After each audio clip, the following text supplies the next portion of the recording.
ప్రేమా పూర్ణుడా స్నేహశీలుడా విశ్వనాథుడా విజయ వీరుడా ఆపత్కాలమందున సర్వలోకమందున దీన జనాళి దీపముగా వెలుగుచున్నవాడా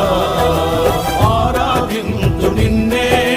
లోక రక్షకుడా ఆనందింతు నీలో జీవితాంతము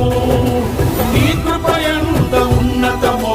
వర్ణించలేను స్వామి నీ కృపయందు తుది వరకు నడిపించు యేసయ్యా